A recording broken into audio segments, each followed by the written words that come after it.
Allons-y. J'admets que Rodri ait eu le prix du meilleur joueur de la Coupe, mais selon moi, il aurait dû revenir à Messi, constant durant la compétition sauf en finale, s'est démarqué dans plusieurs matchs de la Coupe du Monde, marquant en phase de groupe et délivrant des passes décisives en élimination directe. Alors j'ai décidé de chercher quelques statistiques, je suis allé sur 365 Scores et je suis tombé sur ça.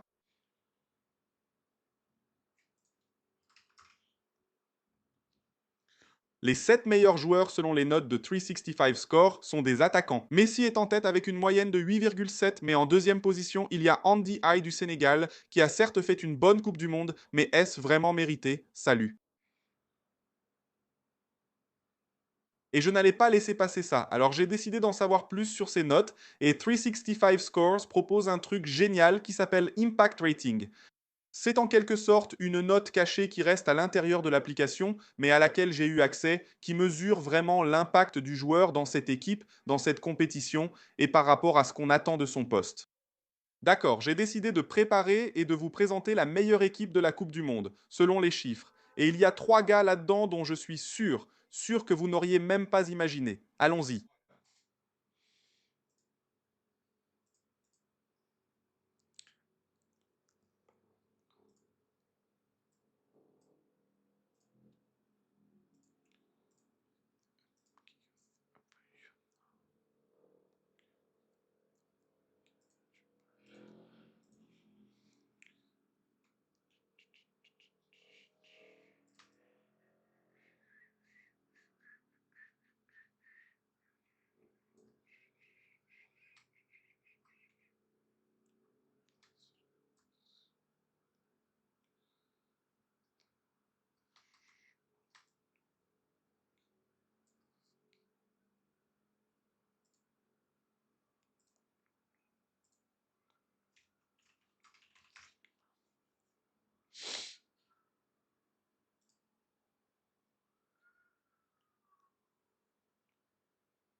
Pour commencer ce jeu, il faut qu'on établisse quelques critères. Sinon, il y aura des joueurs qui ont joué un match, ont fait une bonne performance et ils vont se démarquer par rapport à tout le monde parce que leur impact dans ce match a été énorme. Donc j'ai décidé de fixer un seuil. Je n'ai pris en compte que les joueurs ayant au moins 400 minutes de jeu.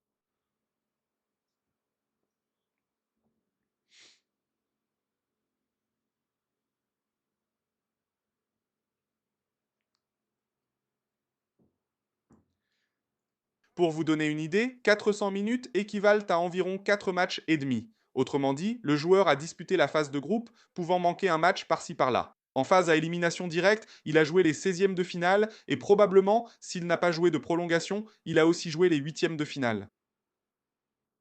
Là, on a vraiment un échantillon plus précis.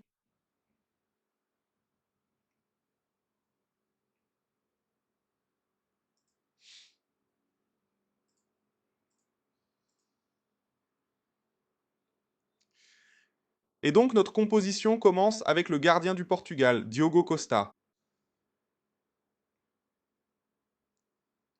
J'ai vu beaucoup de gens choisir par exemple Unai Simon comme gardien. J'ai vu beaucoup de gens par exemple mettre Unai Simon en premier. Et c'est vrai, il a fait une bonne coupe. Il n'a encaissé qu'un seul but. Mais il faut reconnaître que l'Espagne n'a pas été l'équipe la plus menacée pendant la Coupe du Monde. C'est très différent du Portugal qui, pour l'anecdote, n'a encaissé qu'un but de plus que l'Espagne.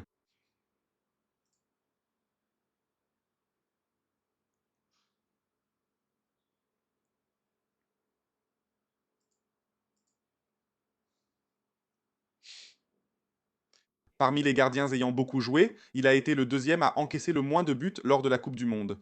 De plus, parmi les gardiens qui ont été réellement menacés, c'est-à-dire qui ont effectivement subi des tirs, ce qui n'a clairement pas été le cas d'Unai Simon, il a été celui avec le meilleur taux d'arrêt.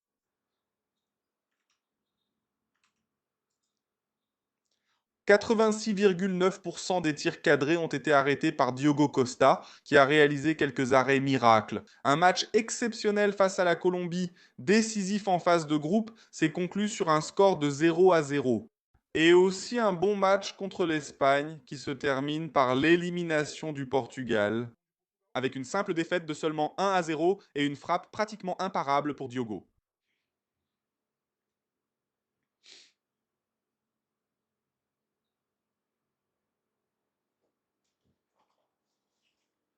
Et là, il y a même une anecdote sympa ici. Si on retire ce critère du temps de jeu et qu'on ne considère que les joueurs présents jusqu'au huitième de finale, sais-tu quel gardien a été le mieux classé?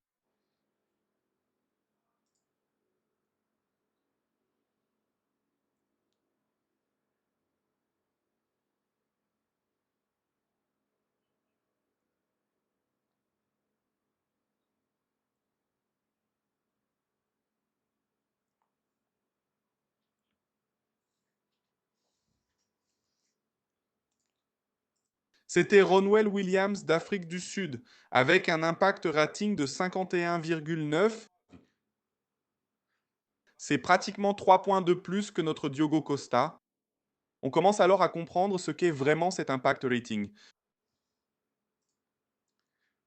Ce n'est pas juste une note pour évaluer. Ce n'est pas juste une note pour évaluer la performance du joueur, mais bien son impact dans ce contexte, dans ce match. Peut-être, par exemple,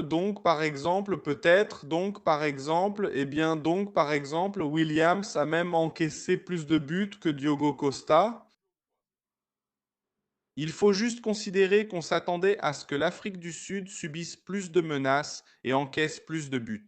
Mais malgré cela, il a quand même réussi à avoir un impact très positif parmi les Sud-Africains, ce qui a aidé l'équipe à atteindre les 16e de finale. Tu as compris de qui il s'agit, n'est-ce pas?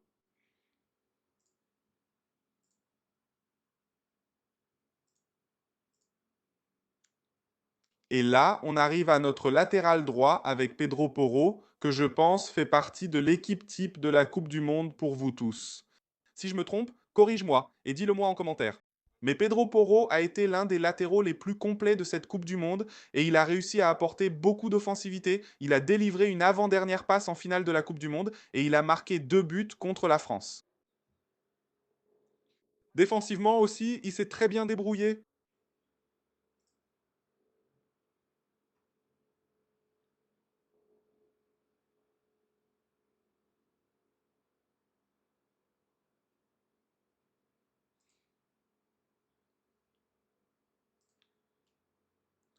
Le latéral espagnol a réalisé 37 interceptions lors de cette Coupe du Monde et a montré qu'il était l'une des pièces fondamentales pour que l'Espagne ait subi si peu de menaces. Le ballon n'atteignait même pas les défenseurs centraux, ni le gardien, car les latéraux et milieux défensifs l'interceptaient. Rodri, le milieu défensif, et les deux milieux offensifs jouaient un rôle très important dans la contre-pressing pour forcer l'adversaire à l'erreur, et Pedro Porro faisait partie des joueurs qui aidaient dans ces interceptions.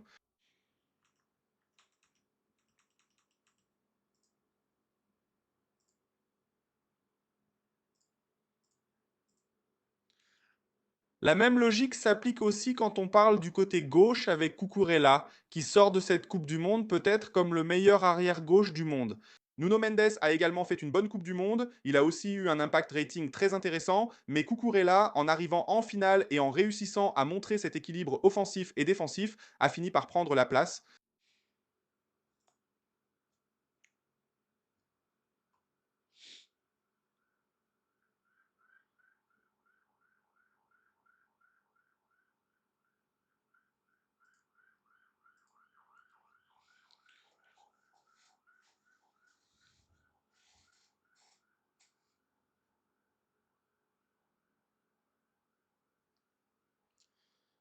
Pour te donner une idée, quand Cucurella était sur le terrain,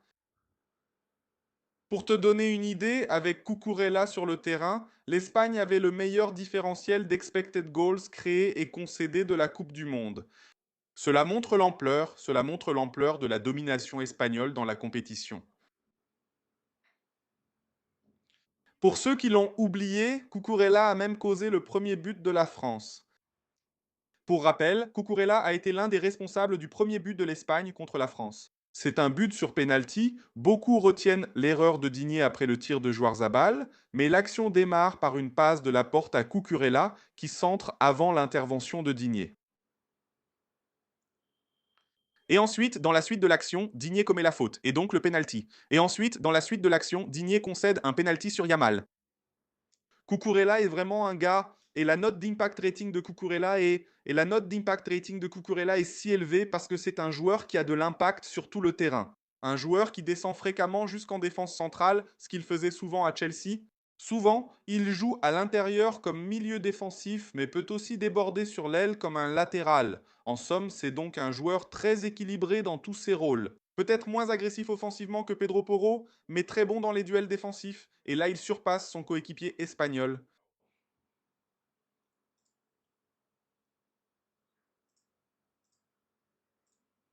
En entrant dans la charnière centrale, voici un gars que vous n'auriez certainement pas deviné. Nico Elved de la Suisse obtient sa place dans notre défense centrale. Mais où est Koubarsi? Où est Laporte? Où est Pamecano et Romero? Je comprends que l'Impact Rating a très bien noté la performance de Nico Elved, car la défense a été très sollicitée. Et Elved s'est naturellement démarqué, menant la Suisse jusqu'en quart de finale de la Coupe du Monde. Je dirais sans hésiter que la Suisse a été une des grandes surprises de cette Coupe du Monde. Ils ont fait un match solide, contrôlé très bien la possession et Elved lançait souvent les actions, lui à droite et Akenji à gauche.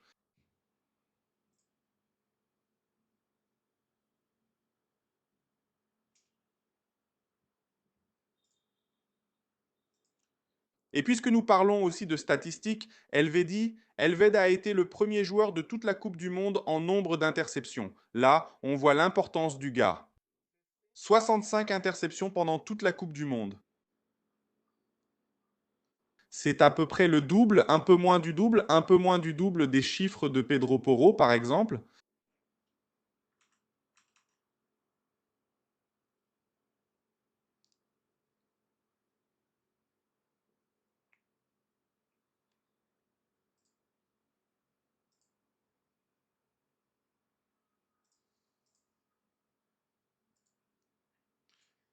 Et pour lui tenir compagnie, il y avait un Brésilien, Gabriel Magalhães, qui aurait cru que la sélection aurait un représentant, en particulier dans le secteur défensif. Mais il faut reconnaître que Magalhães a réalisé une Coupe du Monde de bon niveau.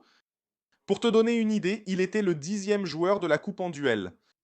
Pour que tu aies une idée, Gabriel Magalhães a été le 10e joueur de toute la Coupe du Monde en pourcentage de duels gagnés, que ce soit dans les airs, au sol ou même dans les duels offensifs quand il avait le ballon. Duel. Physiquement, il s'est démarqué, il a bien protégé la profondeur. Et je tiens à souligner ici Magalhães, parce qu'il a été beaucoup critiqué pour avoir encaissé le but de Haaland. Le premier but qui ouvre la voie à la victoire de la Norvège. Mais je n'aime pas minimiser sa performance. Sa saison à Arsenal a été indispensable, probablement le meilleur défenseur central du monde. Et que l'équipe nationale peut très bien travailler en pensant déjà à la Coupe du Monde 2030 d'ailleurs, sur la chaîne, j'ai publié cette vidéo-là. Et en imaginant comment Ancelotti peut déjà commencer à préparer l'équipe nationale pour la prochaine fenêtre FIFA. Mais ça ne m'inquiète pas. Pas besoin d'aller la regarder maintenant, je mettrai le lien à la fin de cette vidéo, d'accord?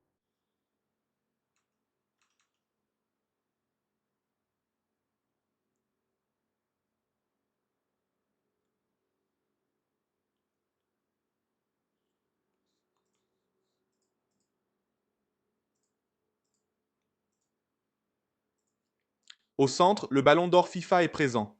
Rodri est le meilleur milieu défensif du mondial, avec des statistiques remarquables ainsi que des buts et passes décisives. Avant de te montrer, je dois te donner un message sympa.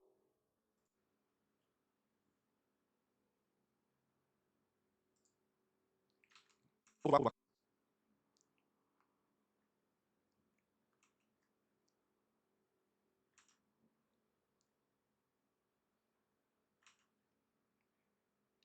Et les chiffres de Rodri, il a obtenu un impact rating de 51,1 et il y a des statistiques qui attirent vraiment l'attention. En tant que milieu défensif, il est le meilleur de tous en passes réussies et le meilleur joueur de la Coupe du Monde en duel remporté. Mais ce n'est pas tout.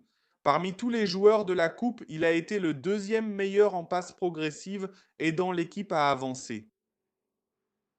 C'est pourquoi on ne peut évaluer un joueur uniquement sur ses passes décisives. Parfois, Rodri va commencer une action qui, après une minute, parce qu'il a cassé une ligne et aidé l'Espagne à progresser sur le terrain, va mener à un but. Donc, si tu ne remplis pas des étapes importantes sans un joueur comme Rodri, c'est très difficile de réussir à dominer un match en Coupe du Monde.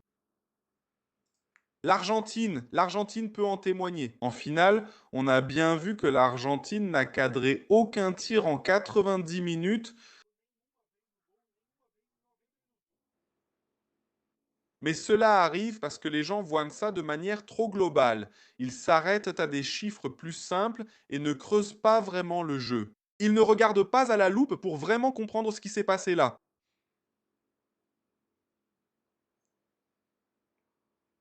Ici sur la chaîne aussi. Ici sur la chaîne, j'ai moi-même fait une vidéo sur cette finale, ici même sur la chaîne, et je t'invite à la regarder aussi à la fin de celle-ci. Mais plus important que ça, quand on commence à comprendre que le football, ce ne sont pas que des chiffres, encore moins les chiffres de base du jeu, on commence à comprendre le jeu d'une autre manière. Et c'est pour ça que nous, de Football Maximo, avons décidé de construire notre jeu à notre façon. Les jeux fantasy utilisent souvent ces chiffres simples, n'est-ce pas? Comme les milieux défensifs marquent rarement beaucoup de points s'ils ne réussissent pas beaucoup de tacles, nous avons choisi d'aborder le jeu différemment. Et c'est pour cela que nous allons lancer notre fantasy game le 2 août. Un jeu où vous choisissez des joueurs et gagnez des points selon leur performance réelle pour nous défier. Notez-le et abonnez-vous à la chaîne. Le 2 août, je vous donnerai d'autres nouveautés à ce sujet.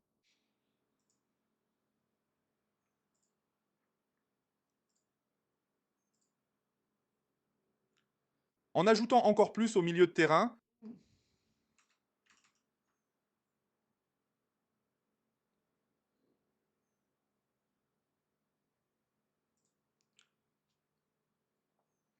en ajoutant OMO et encore plus au milieu de terrain, le joueur suisse Granit Xhaka qui a fait une grande saison avec le Bayern Leverkusen il y a 2 saisons et qui a également réalisé une excellente saison avec Sunderland. De retour en Premier League, il mérite vraiment cette place dans l'équipe titulaire. Son impact rating était de 48,7, en dessous de celui de Rodri, mais j'ose dire qu'il a été le joueur le plus important de la Suisse à la Coupe du Monde, celui qui faisait tourner la machine. Il a terminé quatrième de la Coupe du Monde en passe progressive, ma statistique favorite pour évaluer les milieux défensifs qui construisent le jeu.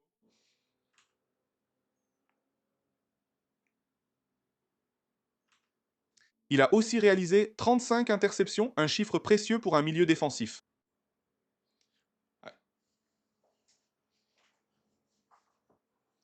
Ceux qui ont vu les matchs de la Suisse ont remarqué une équipe à l'aise avec la possession, faisant bien circuler le ballon, relançant court pour attirer l'adversaire avant de jouer entre les lignes. Rubem Vargas, Manzambi et Mbolo, malgré son expulsion, se sont très bien débrouillés.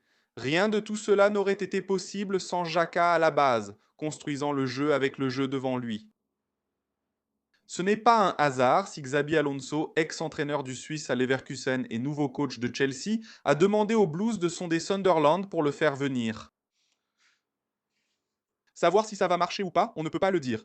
Si cette négociation va aboutir ou non, on ne peut pas le savoir, mais c'est certain qu'ici sur Football Maximo, vous allez suivre la saison de Chelsea parce qu'on aime beaucoup parler de football européen aussi.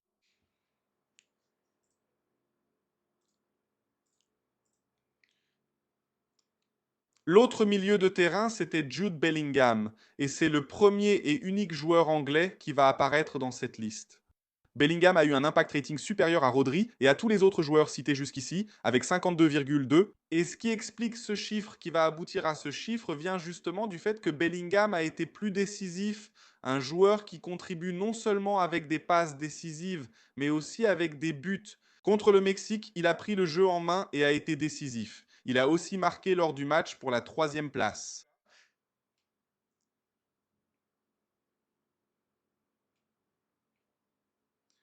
Et même si, à mon avis, il n'a pas été très bon défensivement lors de l'élimination contre l'Argentine, il a été le joueur anglais qui a su le mieux allier régularité et capacité à faire la différence. J'ai aussi beaucoup aimé Elliot Anderson, mais il faut reconnaître qu'il ne peut pas rivaliser avec Rodri à ce poste. On peut ainsi imaginer ce 4-3 avec Rodri en sentinelle, Xhaka en relayeur et Bellingham en milieu plus offensif, ce dernier se projetant plus dans la surface mais redescendant aussi pour la construction.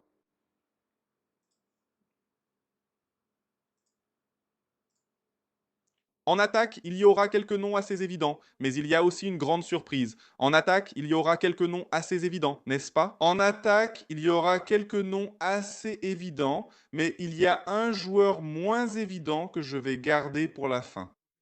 Pour commencer, on voit Kylian Mbappé avec un impact rating de 72,7. Il a été le meilleur buteur de la Coupe du Monde et il a montré lors de ce mondial qu'il n'est pas seulement cet attaquant qui infiltre derrière la défense. Mbappé redescendait très bien pour s'associer, jouer dos au but, échanger des passes dans les petits espaces avec Olise, avec Dembélé. Parfois, on le voit faire des 1-2 et jouer dans de petits espaces. Il a marqué 10 buts en Coupe du Monde et maintenant il est le meilleur buteur de l'histoire des Coupes du Monde. Il ne pouvait pas être laissé de côté.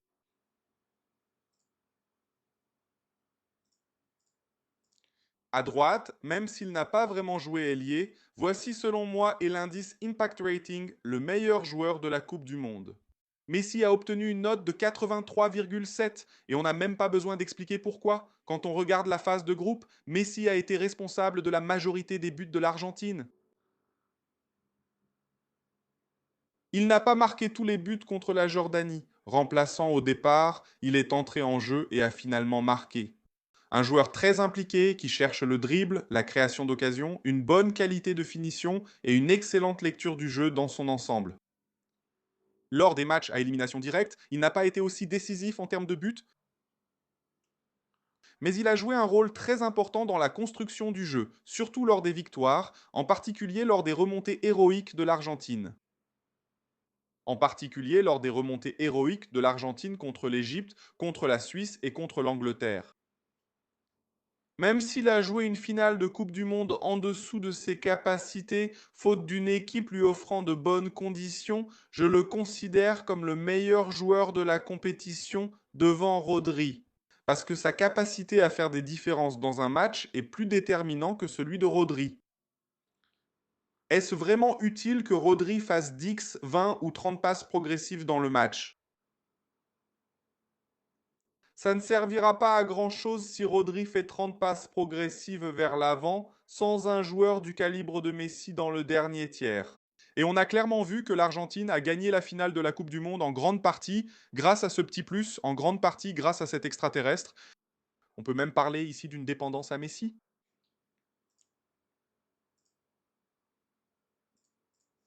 Yeah.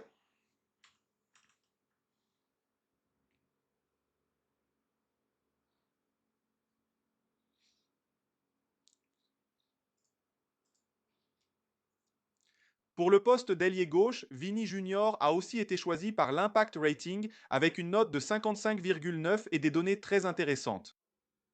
Il a été le cinquième joueur de toute la Coupe du Monde avec le plus d'actions dans la surface adverse. Et pourtant, il a été éliminé en huitième de finale. C'est-à-dire qu'il y a eu des joueurs qui ont encore disputé les quarts, les demi-finales et la finale, et qui n'ont pas réussi à avoir un impact aussi important que Vini, en plus d'être le septième joueur avec le plus de dribbles réussis dans la compétition.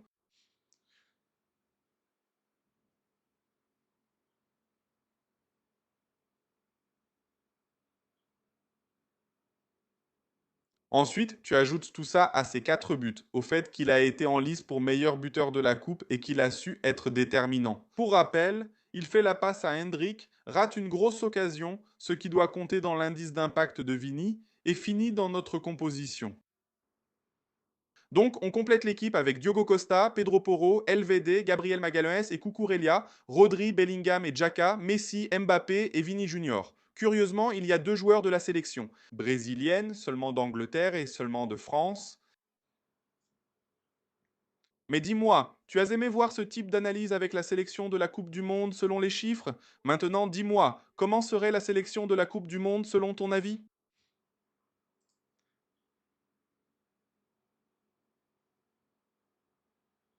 As-tu aimé cette analyse de la sélection de la Coupe du Monde selon les chiffres? Maintenant, selon toi, quelle serait la sélection de la Coupe du Monde selon toi? Comme promis, je mets ces deux vidéos ici pour que tu puisses regarder un peu de football Maximo. Allons-y.